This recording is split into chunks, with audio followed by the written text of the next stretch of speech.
kasih Tuhan kalau hari ini kami ada, itu semua karena anugerah Tuhan. Hari demi hari boleh kami lalui.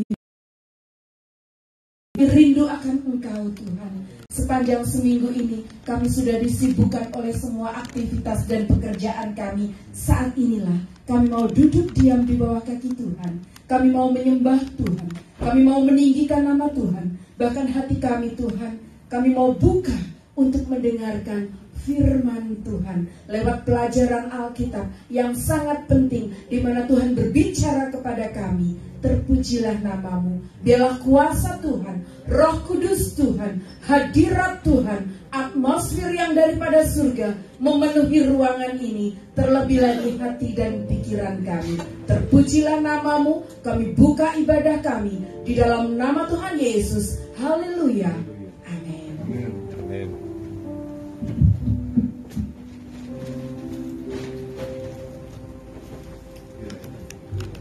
Haleluya. Terima kasih buat doanya. Selamat pagi saudara-saudara. Selamat beribadah, selamat bertemu lagi pada hari ini. Kita bersyukur kalau pada hari ini walaupun cuacanya dingin tapi Tuhan memampukan kita semuanya untuk datang untuk beribadah.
selamat pagi, selamat hari Minggu, selamat beribadah. Tuhan Yesus memberkati kita semuanya. Saudara siap memuji Tuhan? Amin, haleluya. Silakan saudara boleh duduk atau boleh berdiri.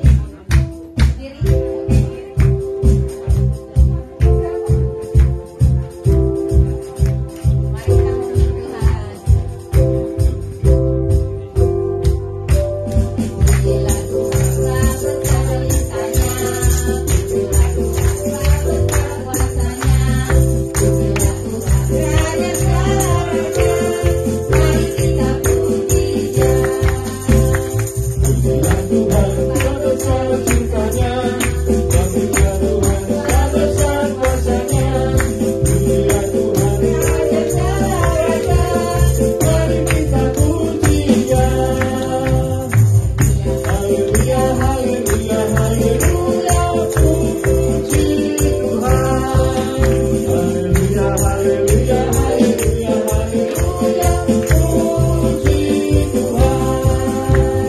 Puji Tuhan, haleluya, puji Tuhan, haleluya, puji Tuhan, haleluya, puji Tuhan. Saudara, kita bagi sekarang ya. Haleluya, haleluya, yang wanita. Yang puji Tuhan, yang pria. Mana nanti siapa yang salah ketahuan. Siapa yang masih ngantuk ketahuan nanti. Oke, haleluya. Haleluya wanita. Haleluya, haleluya, haleluya, haleluya. Puji Tuhan. Haleluya, haleluya, haleluya, haleluya. Puji Tuhan. Puji Tuhan. Haleluya. Puji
menyambut firman Tuhan, kita akan menyanyikan satu lagu.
Kerikil-kerikil tajam. Thank you, Lord, for reminding us through this song that there are a lot of things that they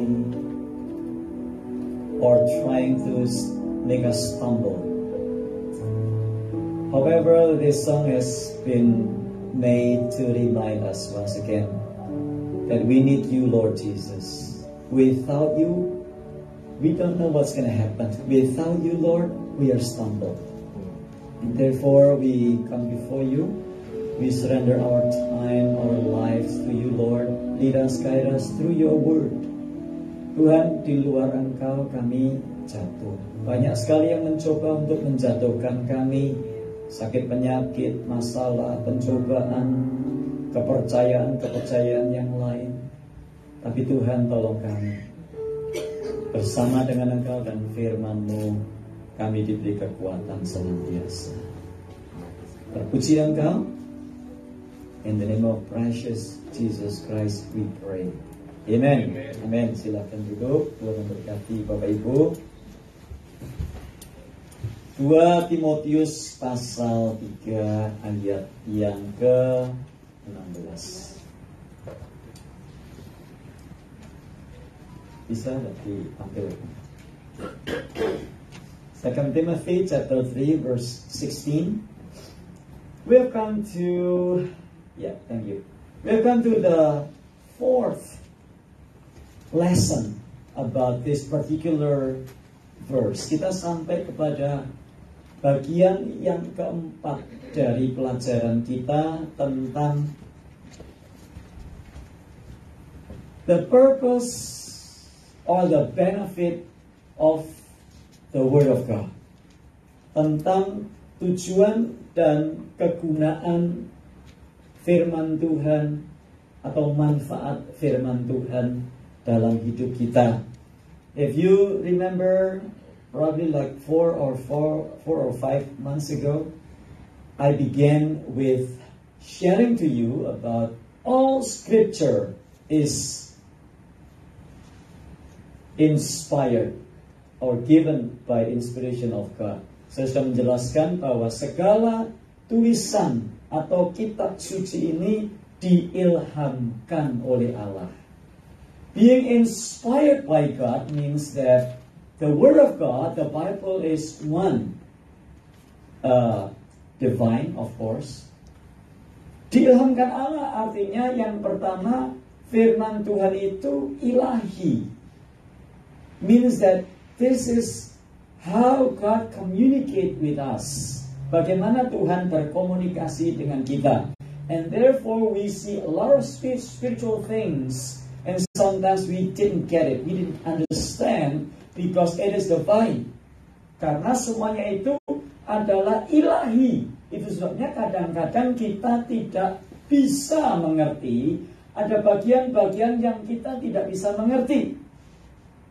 However, if we didn't understand about those things, do not give up and do not feel guilty because that is reasonable. Why? Because it is inspired by God. Karena ini diilhamkan oleh Tuhan. It's divine. However, besides it is divine, it is also human. Artinya, di samping ini ilahi, ini juga manusiawi. Means that all of those things in this Bible is applicable. They are applicable to us, and it is for us, intended for us to do it, to apply in our daily life. Jadi Alkitab itu manusiawi, artinya apa-apa yang tertulis di sini bisa dijalankan dan bukan sesuatu yang sulit. And then we have learned that all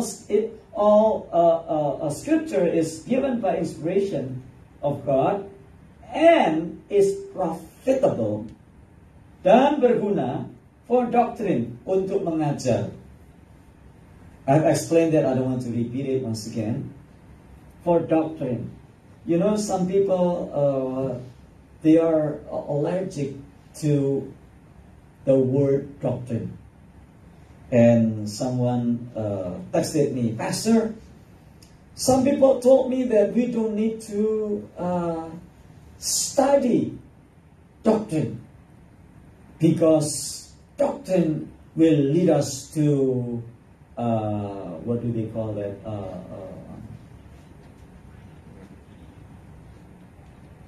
Saya lupa istilahnya. Well, we need to come closer to the Holy Spirit because Holy Spirit will teach us everything from God. So I don't like doctrine. See, you said that you don't like doctrine. That's already doctrine. Dia bilang, saya nggak suka kata doktrin. Doktrin itu membawa kita kepada sesuatu yang apa itu istilahnya legalistik, sangat legalistik. Saya nggak suka doktrin. Jadi kita harusnya belajar dari Roh Kudus langsung. Jadi saya nggak suka doktrin. Nah, saya bilang, waktu kamu berkata saya belajar dari Roh Kudus langsung dan saya nggak suka doktrin, itu sudah namanya doktrin. So what is doctrine? Doctrine is a teaching. Basically, it is about teaching. So teaching about Holy Spirit, teaching about Jesus, teaching about the Holy Trinity, teaching about the Torah, teaching about the Bible, teaching about the end times, teaching about miracle, teaching about healing. That's already doctrine. Jadi jangan alergi dengan kata doktrin. Sebab doktrin itu artinya pengajaran. And profitable for reproof. Menyatakan kesalahan. Jadi ada kesalahan. Jadi orang yang tidak suka baca Bible, dia adalah orang sombong. If you don't like to read the Bible, actually we tend to be proud of ourselves. Why? Because when we read the Bible, we are like looking at the mirror. Waktu kita melihat Alkitab, membaca Alkitab, kita itu seperti lihat mirror, lihat cermin. Ada yang kalau mau ke gereja nggak lihat mirror? Saya punya dokter, saudara. Dokter ini nggak suka lihat mirror, I guess. Kenapa? Sebab setiap kali saya datang ke office-nya, rambutnya itu bahasa Jawanya diwul-diwul, saudara. Rambutnya itu kemana? You know, I have my particular doctor. I guess he didn't like to see them, or he didn't see the mirror before leaving his home.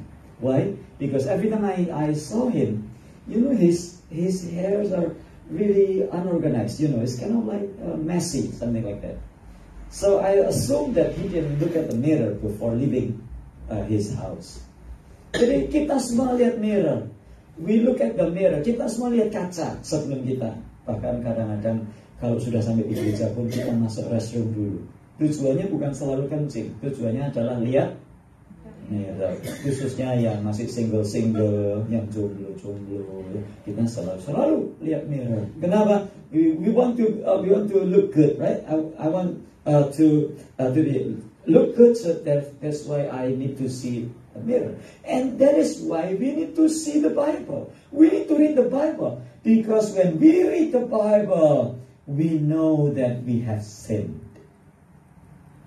We know when we read the Bible, we know that we are sinners. Waktu kita membaca Alkitab, kita tahu bahwa kita sudah berdosa. Bayangkan orang yang gak pernah lihat Alkitab, dia merasa paling benar sendiri. And we become someone that's always being a judge to others. Judgmental. Andre is not good. Tante Yeti, Tante Yeti is not good. Tante Rina, it's not good. Kopi, it's not good. Cia Aini, it's not good. Ayuso, not good. Tono is not good. So, who is good? Who is the best? Why? Because we don't want to read the Bible. And therefore, I urge you to read the Bible every day. Every day. Do not skip that. Saya anjurkan sudah baca Alkitab supaya kita nggak jadi judgmental orang yang suka menghakimi. Ini salah, Eli salah, Marta salah, siapa namanya? Saya kok lupa ya. Cik Eva. Sudah lama nggak ketemu jadi lupa. Sering ke Indonesia. Cik Eva salah, ya. Ibu Sri salah, ya. Eka salah. Lalu siapa Lili salah, semua salah. Tante Olga salah. Iya, betul. Priscilla salah. Yang betul salah? Me. I'm the correct one, right? Yeah, I'm perfect. Why? Because we don't read the Bible. When we read the Bible, Alkitab mengajarkan kepada kita banyak. Profitable for doctrine, for reproof, for correction. And therefore, the Bible taught us what are we supposed to do. What things have to be done. How is our attitude towards everything in our life. Bagaimana kita harus bersikap. Husband to his wife. How we supposed to do. How we supposed to treat our wife. How we supposed to treat husband. With dignity, with respect, with honor. How husbands should treat the wives? To love your wife. To love your wife. As God, as Jesus loves His church. And many more. How is our attitude towards the government? We may disagree with the government. However, still, the scripture says that we need to respect the government. And how is our attitude towards the church? Bagaimana kita bersikap? Banyak hal yang menolong kita. Because all scripture is given by inspiration of God and is profitable for doctrine, for reproof, for correction. And the last one that we need to study from here is, and profitable for instruction in righteousness. In other translation it says, and profitable for training in righteousness. Dan bermanfaat untuk mendidik orang, kita semua, Anda dan saya, di dalam kebenaran. Unfortunately, in Mission Bible, the wording is kebenaran. While kebenaran can be translated into two words in English or in Greek. Kata kebenaran dalam bahasa Indonesia itu artinya sebenarnya bisa dua. Kebenaran yang pertama adalah derived from aletheia, means truth. That is kebenaran. But kebenaran was also derived from the word righteousness. Kebenaran apa? Righteousness itu apa ya? Susah menjelaskannya ya. Kebenaran.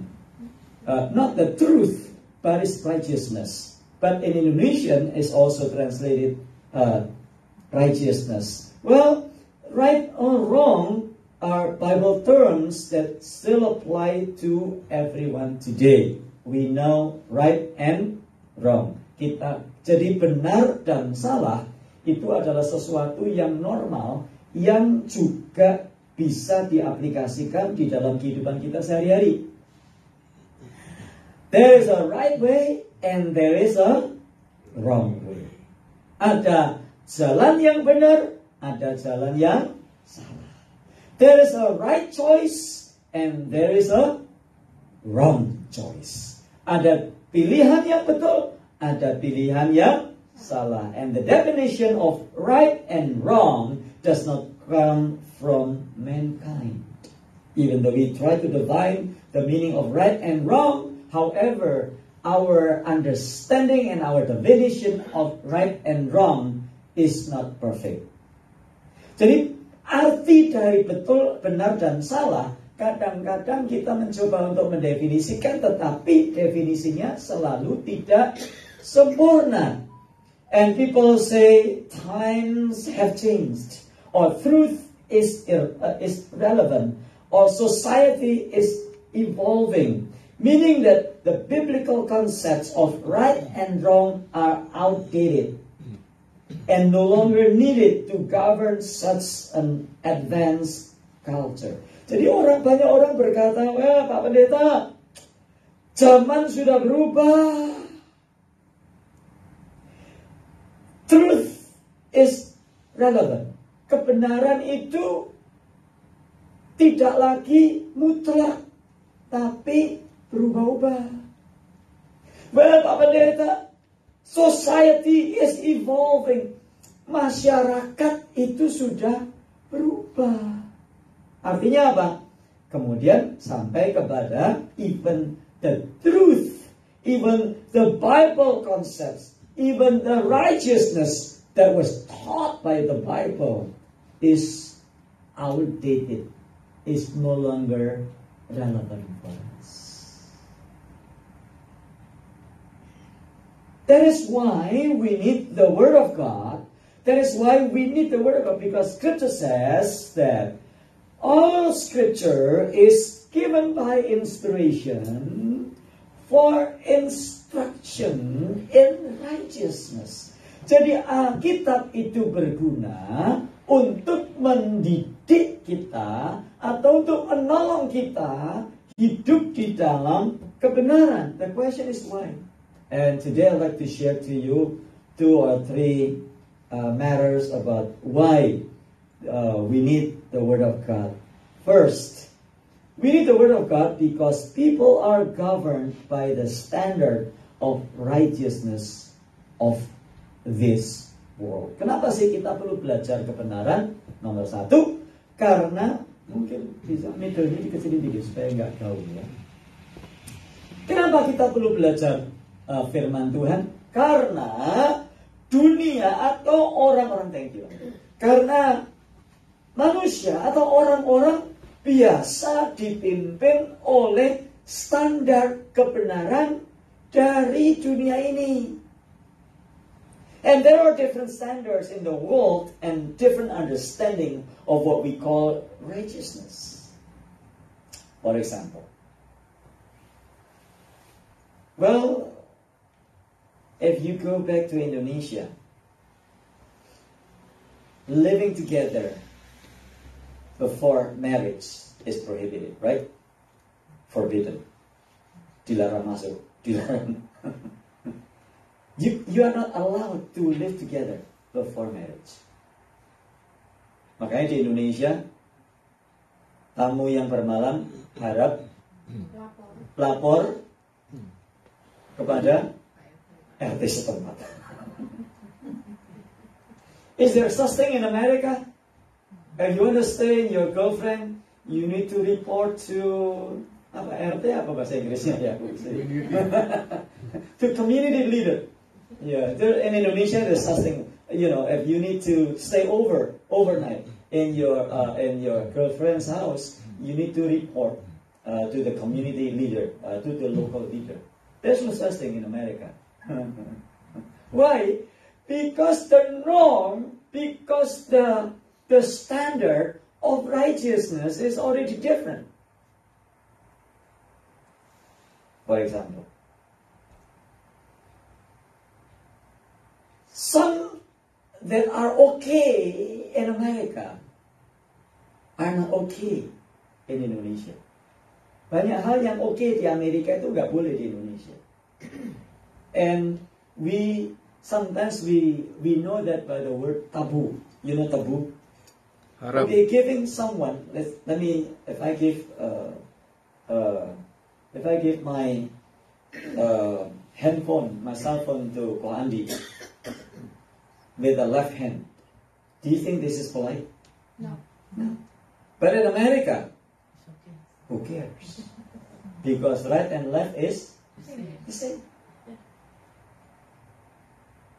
Then why in Indonesia, if you give someone with your left hand is unpolite? Kalau kenapa kok di Indonesia ngasih sesuatu pakai tangan kiri kok nggak sopan, kenapa? Because we try to go the number 2 with left hand in Indonesia. But in America, who cares? In Indonesia, when you call someone, you should call him or her with respect and using something in front of the name, right? Ko Andi, Ko Him, Si Irene. But in America, you don't have to use that. You may call Irene, him, Andy. Why? Because there is a standard in different places. Standard in righteousness. What happens if you are in Indonesia? You get, hey, bang, bang, bang. You call your grandpa, bang, bang, bang. You will be condemned by the community because they said that you don't respect the truth, the righteousness was supposed to say. And even time has changed. Long time ago,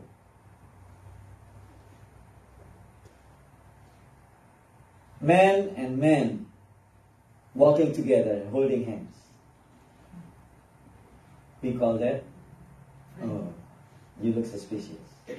Oh, that's funny. That's not right thing. What about if man and woman you are okay. But nowadays, times have changed, right? What was not right at that time, it is right today. Well, you go to San Diego, you go to everywhere. Nowadays, man and man holding hands, sometimes kissing one another. So, people are governed by the standard of the righteousness of this world. Let's say abortion, pengguguran kandungan. Ya, kalau kita lihat pengguguran kandungan 20 tahun yang lalu dilarang, tetapi sekarang dibolehkan. Who said so? The government. So people are governed by the standard of the righteousness of this world. So people live in a confusion, and we tend to set up the standard. And in some countries, and some believe that democracy is how we live our lives today. Jadi banyak negara sekarang mengutamakan demokrasi, and even in the church, many times we were governed by what we call democracy. And even people said, well, Vox Populi, Vox Dei. Suara rakyat adalah suara Tuhan.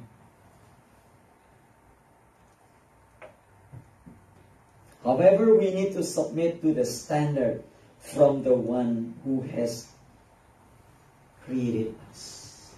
Not by our own standard, not by the standard that have made by so many people. Suara terbanyak belum tentu suara Tuhan, saudara. Majority voices is not always the voice of God. You still remember? The truth, the Bible said so. Suara banyak orang. Waktu Daud berusaha untuk waktu pasukan tentaranya Daud berusaha membunuh Saul, they are majority. But David says, no, don't do it. Don't kill Saul. I don't want you to kill Saul because he is the one anointed by God. Suara terbanyak tidak harus atau bukan berarti suara Tuhan. Nah, sayangnya hal-hal itu masuk di dalam gereja Tuhan, sehingga penentuan segala sesuatu adalah berdasarkan suara terbanyak. So why that we need to submit the standard from the one who has created us? Romans 3:23, for all have sinned and fall short of the glory of God. Karena kita semua sudah jatuh dalam dosa dan kehilangan kemuliaan Allah. And therefore, whatever we do, even what we call right, actually sometimes is not right. So Jesus showed his standard of righteousness, standard of the kingdom of God that is often different than the standard of the world. For example, I take it from Matthew chapter 5. Saya ambil dari Matius pasal 5 bahwa standar yang diajarkan Tuhan Yesus itu seringkali standar yang berbeda dengan dunia. Saya ambil dari Matius 5. Coba ya. Berbahagialah orang yang miskin di hadapan Allah, karena mereka lah yang mempunyai kerajaan surga. Blessed are the poor in spirit, for theirs is the kingdom of heaven. Is that true to our society? Sometimes no. Blessed are those who mourn, for they will be comforted. Berbahagialah orang yang berduka cita, karena mereka akan dihiburkan. Apakah betul menurut masyarakat orang yang berduka cita akan berbahagia? Oh enggak. Orang yang berduka cita adalah orang yang susah. Blessed are the meek, for they will inherit the earth. Berbahagialah orang yang rendah hati, karena mereka akan mewarisi bumi. Blessed are those who hunger and thirst for righteousness, for they will be filled. Blessed are the merciful, for they will be shown mercy.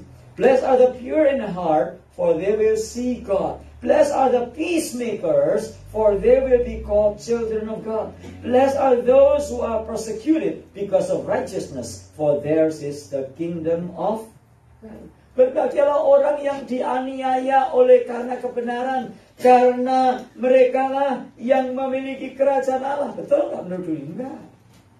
Menurut dunia orang yang teraniaya itu orang yang sial. Thank you. So that is why we need to study the Word of God, because it is profitable for training in righteousness. Jadi kenapa kita harus belajar firman Tuhan? Satu, karena kita hidup di bawah standar kebenaran yang sudah ditetapkan oleh dunia. Kita harus kembali kepada Alkitab. Sebab standar hidup Alkitab adalah standar hidup yang harus kita jalani. Sebagai orang Kristen, standar kebenaran kita adalah Alkitab. Bukan menurut kata orang di sana atau kata orang di sana. Secondly, why we need the Word of God? Because why we need the instruction in righteousness? Because Christians need a standard in life. Karena Anda dan saya sebagai orang Kristen, kita semua membutuhkan standar kebenaran sebagai orang Kristen. Kita harus hidup menurut standar kebenaran. Kita hidup di dalam dunia yang membingungkan. Karena ada banyak statement-statement yang menurut dunia itu statement yang bijak. We live in a confusing world because there are a lot of wise statements around us. However, those wise statements are not the standard of righteousness. Tetapi kata-kata bijak yang seringkali kita terima lewat WA itu bukan standar kebenaran yang harus kita ikuti, walaupun itu baik. Karena kita punya standar kebenaran yang lebih tinggi. For example, contohnya, Confucius, Konghucu, mengajarkan begini. Whatever you don't want others to do to you, don't do it. Apa yang kalian tidak kehendaki orang lain lakukan, jangan kamu lakukan. So that's on negative side. Tapi apa yang diajarkan Tuhan Yesus? What is the standard according to Jesus? Matthew 7:13. Matthew 7:12, sorry. Apa saja yang kamu kehendaki orang perbuat kepadamu, lakukanlah itu. So what is the difference? The difference is Confucius taught us about passively doing good to others. However, Jesus taught us actively doing good to others.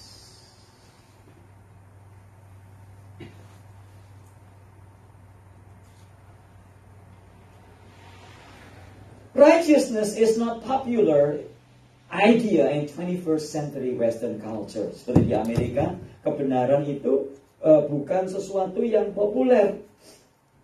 Banyak orang yang tidak mengerti atau bahkan tidak peduli dengan apa itu kebenaran. Even when people talk about righteousness, the definition of righteousness can also differ. Sehingga kalau kita melihat di sini, kita perlu belajar bahwa standar kehidupan yang dimiliki orang Kristen itu seringkali poor. Being Christian doesn't mean that we can do whatever we want. Ada banyak orang keliru. Beberapa kali saya mendapat komentar di channel YouTube saya. Channel dari orang-orang Islam. Orang-orang Islam ini berkata, so often I got a comments on my YouTube channel saying that, wait, you are Christian, you are free to sin, right? You are free to do free sex, you are free to sin because you are forgiven anyway. Banyak orang salah mengerti tentang Christianity. A lot of people, they misunderstood the meaning of Christianity. According to them, they misunderstood by saying that, according to them, if you have received Jesus Christ, if you are Christ's followers, Jesus has died for you for your sins, and therefore you are free to sin. Ini menurut mereka. However, the Bible didn't say that. Alkitab nggak bilang, kalau kita sudah terima Yesus, dan Yesus sudah mati buat dosa kita, dosa Anda dan saya, maka kita boleh bebas berdosa. Enggak. Alkitab bahkan Tuhan Yesus secara langsung mengajarkan bahwa Anda dan saya harus hidup di dalam kebenaran. Jesus taught us to live in righteousness because we have the righteous standard that God has given to us. And even Jesus has died on the cross for you and I. Jadi karena Yesus sudah mati di kayu salib bagi Anda dan saya, karenanya kita harus hidup di dalam standar kebenaran. Jadi Kristen bukan berarti bebas-bebas apa saja boleh. Sayangnya banyak orang tidak mengerti akan hal ini. Sehingga banyak orang Kristen utang enggak dibayar. Banyak orang Kristen hobinya gosip. Oh, gak apa-apa. Ya, dosaku sudah diampun. Bebanku terlepas. Ya, tadi lagu-lagu zaman dulu kan. Saya tambahin lagi. Bebanku terlepas. Di bawah kaki Yesus, jiwaku diselamatkan. Bebanku terlepas. Ya, zaman Tante Kosa kuno. Zaman sekarang gak suka lagu-lagu. Oh, my sin is forgiven. Oh, hallelujah. Praise God.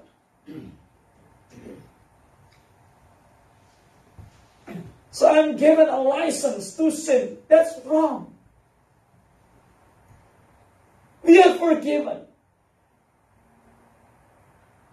God has declared you and I as righteous according to Romans 3:22.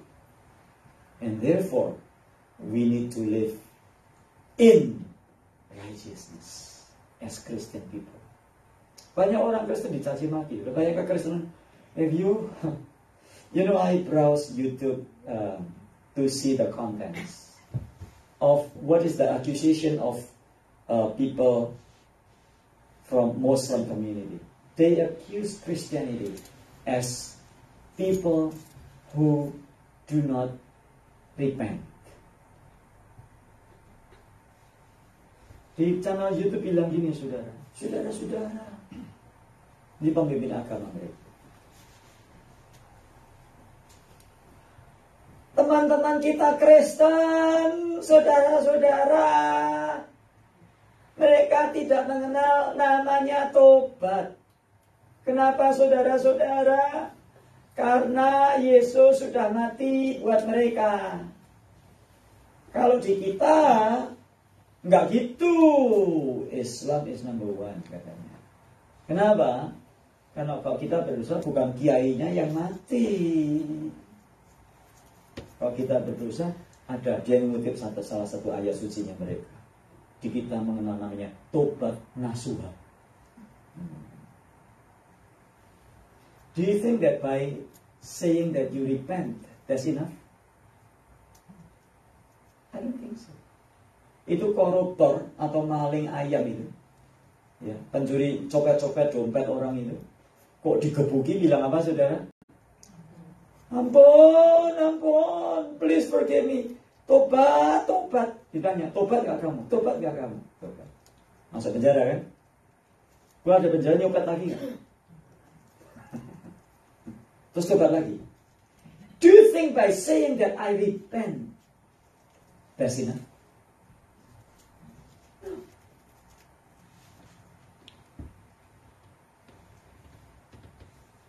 Because we all have sinned and fall short of the glory of.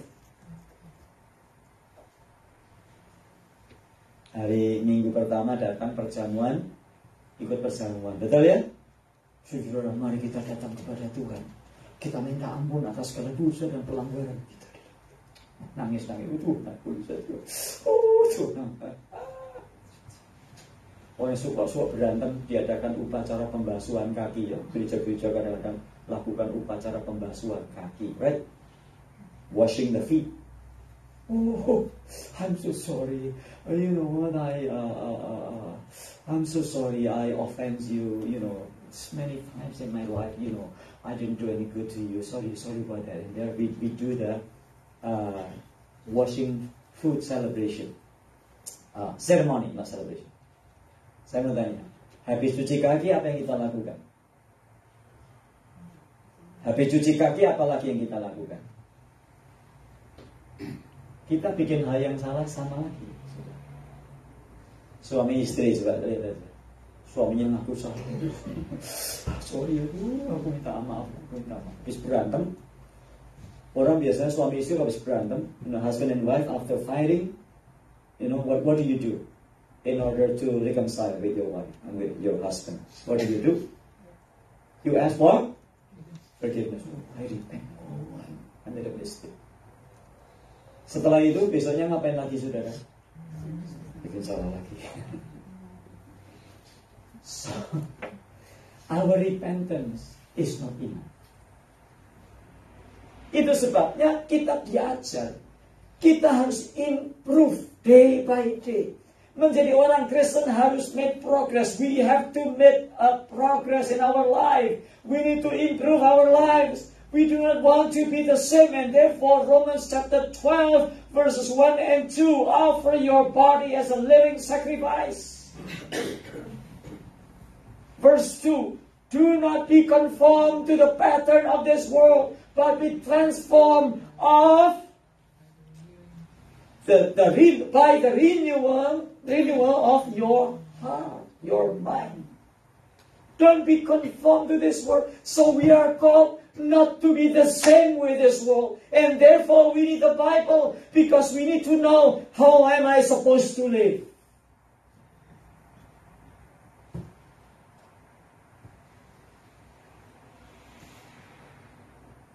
Istri saya suka masak, saudara. Dan karena minggu lalu itu Imlek. Minggu lalu betul ya? Minggu Imlek. Dia masak kue tok. Do you know kue tok? Kenapa namanya kue tok? Karena pada waktu dicetaknya bunyi tok tok tok. Kalau dicetaknya bunyinya TikTok, namanya kue. Udah malam lagi tok tok tok. Saya bilang, jangan loh. Nggak apa-apa. Saya bilang jangan. Jangan sampai kita jadi stumbling stone untuk orang lain. Even though we are free to do many things, but live in a righteous life, so that we will be able to become blessing to so many.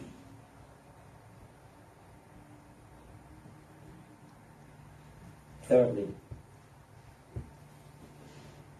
why we need the Bible for instruction or training in righteousness?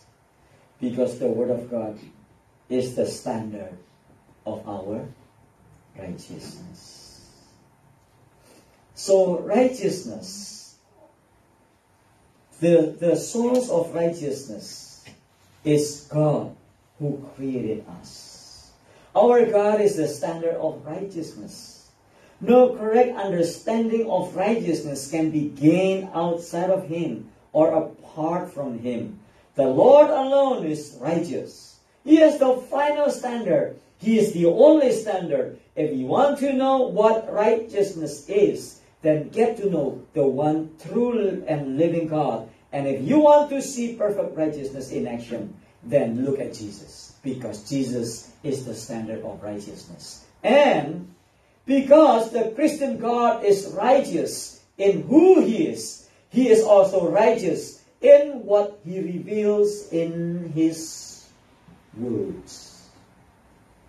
Karena Tuhan kita itu Tuhan yang benar, maka Dialah standar kebenaran dan Dialah satu-satunya kebenaran itu. Dan kalau kita mau hidup di dalam kebenaran, maka kita harus belajar dari firman-Nya. Karena firman-Nya adalah standar kebenaran bagi Anda dan saya.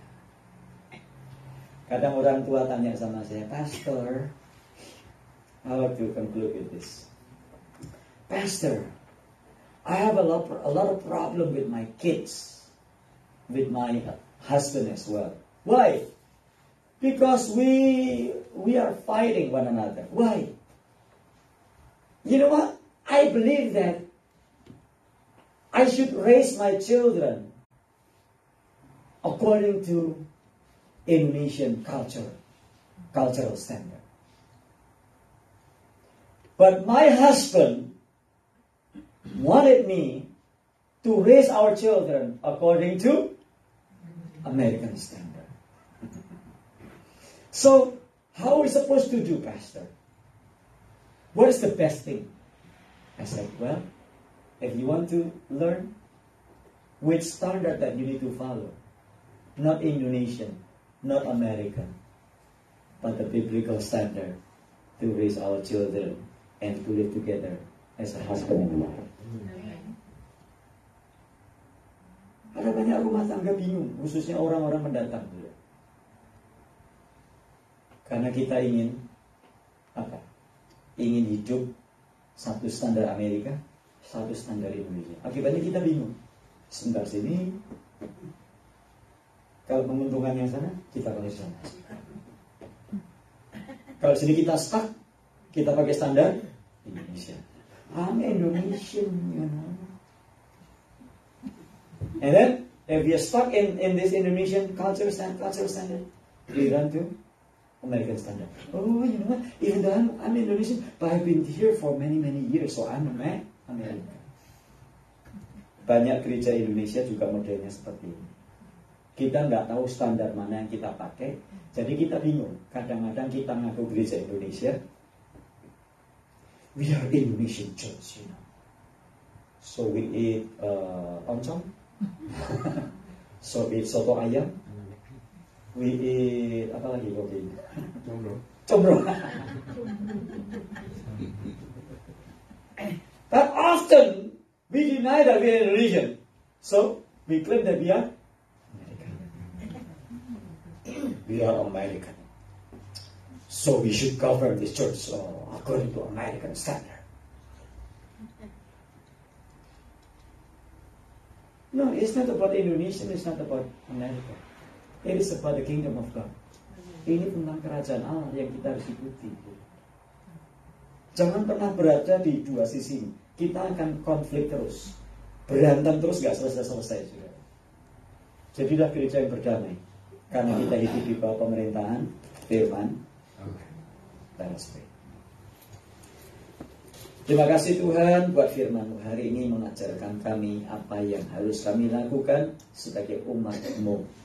Thank you for teaching us what we're supposed to do as your children. Father God, help us to live according to the word of God. Tolong kami untuk hidup menurut firman-Mu, supaya kami tidak diombang-ambingkan ke sana kemari. Karena melihat dunia ini kami bingung, ada terlalu banyak orang-orang yang merasa pintar. Tapi ajar kami mengikuti hanya firman-Mu Tuhan, karena kami tahu firman-Mu tidak pernah salah.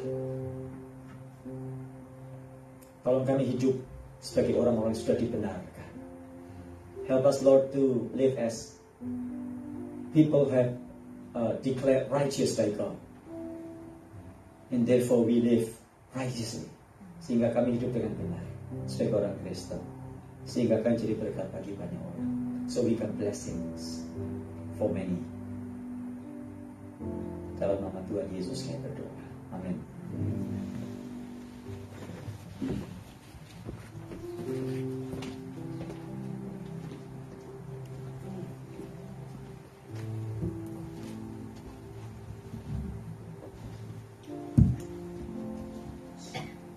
Saudara-saudara yang terkasih dalam Kristus, kita akan memanjatkan doa syafaat dan kita akan mengakhiri dengan doa Bapa kami. Let's pray. Allah pengasih kami bersyukur untuk berkat dan firman-Mu. Mampukan kami agar kami bisa memegang teguh kebenaran. Mampukan kami untuk tetap merasakan kekuatan dari-Mu. Kiranya Engkau memimpin pendeta, pengurus, dan jemaat Maranatha, agar kami semua boleh bekerja sama dengan baik dan dengan hikmat yang bertambah. Kami juga berdoa untuk mereka yang sedang sakit. Kiranya Allah menyertai dan menguatkan proses pengobatan dan istirahat yang dijalani. Ko Andrian, Abi, Ibu Aimin, dan Tante Sylvia yang akan menjalani operasi mata. Kami bersyukur bahwa Ko Handi dan Ci Iing bisa hadir kembali di tengah-tengah kami. Karena Engkau telah memulihkan, telah menjamah jemaat-jemaat Engkau ini. Terima kasih Tuhan. Kami juga berdoa untuk kesehatan dan keamanan semua orang, terutama para orang tua kami yang memiliki resiko tinggi ketika terkena COVID. Tante Christina, Tante Tris, Tante Hana, Tante Olha, dan Tante Liliana, dan Pak Sugianto. Berilah mereka hidup yang sehat dan nyaman. Allah Bapa di surga, kami juga berdoa untuk pergumulan bangsa-bangsa dan negara-negara di dunia ini. Kami berdoa untuk presiden dan wakil presiden dari semua negara-negara ini. Kiranya Engkau menyertai dalam proses memimpin bangsa-bangsa di dunia, terutama dalam melewati semua pergumulan di dalam politik. Ya Roh Kudus Tuhan, kami juga berdoa untuk korban perang. Kiranya Tuhan menyertai bangsa dan negara Ukraina serta masyarakat Rusia. Berikanlah pimpinan Rusia kesadaran dan kebijaksanaan untuk mengambil langkah terbaik sesuai rancangan-Mu. Terima kasih Allah, sertailah semua pemimpin dunia ini agar mereka bisa mengambil jalan keluar terbaik dan memberikan solusi untuk perdamaian dunia. Jauhkanlah dunia ini dari perpecahan Tuhan. Segala doa dan permohonan ini kami sampaikan di dalam nama Tuhan Kristus yang telah mengajar kami berdoa. Bapa kami yang di surga, dikuduskanlah nama-Mu, datanglah kerajaan-Mu, jadilah kehendak-Mu di bumi seperti di surga. Berikanlah kami pada hari ini makanan kami yang secukupnya, dan ampunilah kami akan kesalahan kami, seperti kami juga mengampuni orang yang bersalah kepada kami. Dan janganlah membawa kami ke dalam pencobaan, tetapi lepaskanlah kami daripada yang jahat. Karena Engkaulah yang punya kerajaan dan kuasa dan kemuliaan sampai selama-lamanya. Amin.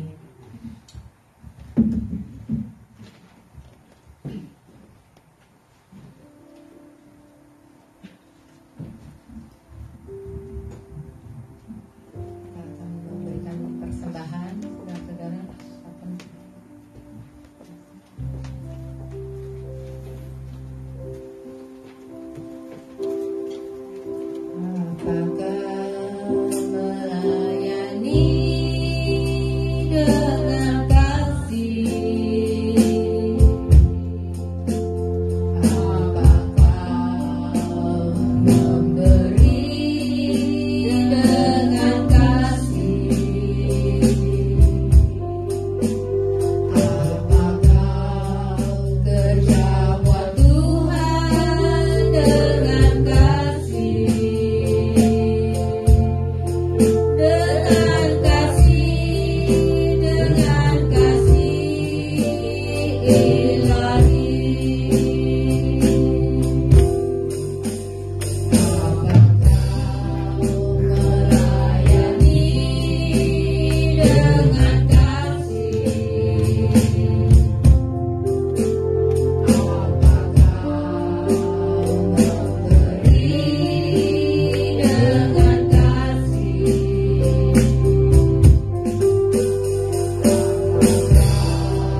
Terima kasih ya Tuhan Yesus atas firman-Mu. Terima kasih juga buat hamba-Mu Pak Yonas yang sudah menyampaikan firman-Mu. Ya Kau sendiri memberkati Pak Yonas pelayanannya dimanapun Pak Yonas berada ya Tuhan. Bila Kau pakai dia hamba-Mu ini ya Tuhan menjadi saluran berkat buat semua orang, khususnya orang-orang yang belum mengenal Engkau, dan mengajar setiap orang ya Tuhan atas firman Tuhan, dan setiap orang yang mendengar boleh memperlakukannya ya Tuhan dalam kehidupan kami dan orang-orang yang sudah mengenal. Berkati keluarganya Bu Aimin, kesehatan Bu Aimin, juga kesehatan Pak Yonas dan kedua anaknya ya Tuhan. Terima kasih buat mereka, terima kasih buat kesetiaan mereka untuk tetap melayani jemaat-Mu di mana-mana. Kami juga terima kasih buat firman Tuhan, bila ajarkan kami ya Tuhan untuk work in the righteousness bukan menurut righteousness manusia, tapi standar Tuhan. Terima kasih juga buat persembahan yang sudah kami jalankan. Bila persembahan ini ya Tuhan boleh dipakai untuk pelabaran kerajaan-Mu. Berkati setiap orang yang sudah ataupun belum mempersembahkan ya Tuhan. Juga setiap pengurus yang bertanggung jawab dalam menangani persembahan ini. Tuhan Kau beri hikmat bila Kau pakai untuk kemuliaan nama-Mu saja. Di dalam nama Yesus kami berdoa. Amin. Amin.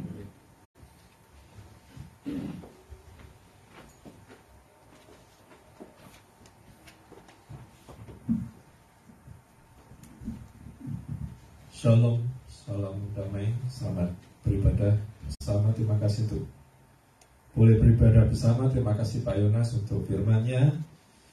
Dan minggu depan firman Tuhan akan disampaikan oleh Pastor Bibi Dali dan ada perjamuan kudus. Dan setiap hari Jumat ada persekutuan doa melalui Zoom jam 8 malam. Kita mengundang semua untuk ikut bersama-sama berdoa bersama. Dan selamat datang kembali Ko Handi dari Gehenom Valley ya. Dari lembah penyakit, dan kita terus berdoa supaya ginjalnya semakin sembuh. Dan mari kita nyanyikan lagu Maranatha. Dan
sebab Tuhan memberkati engkau dan melindungi engkau.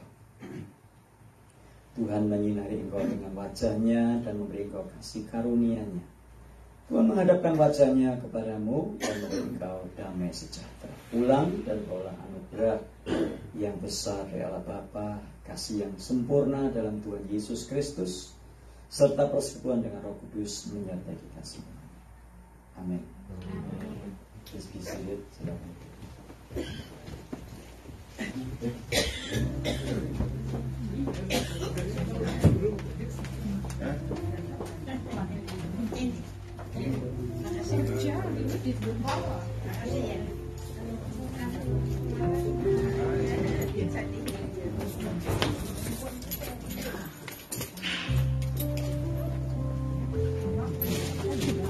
Ayo Nas, makan dulu.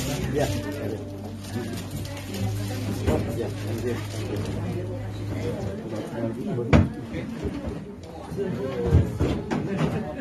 Baik. Nama di mana? Di Indo? Oh di Indo. Oke, hati-hati aja lah.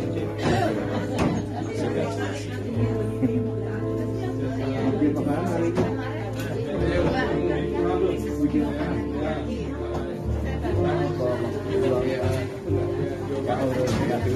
Mungkin makanan.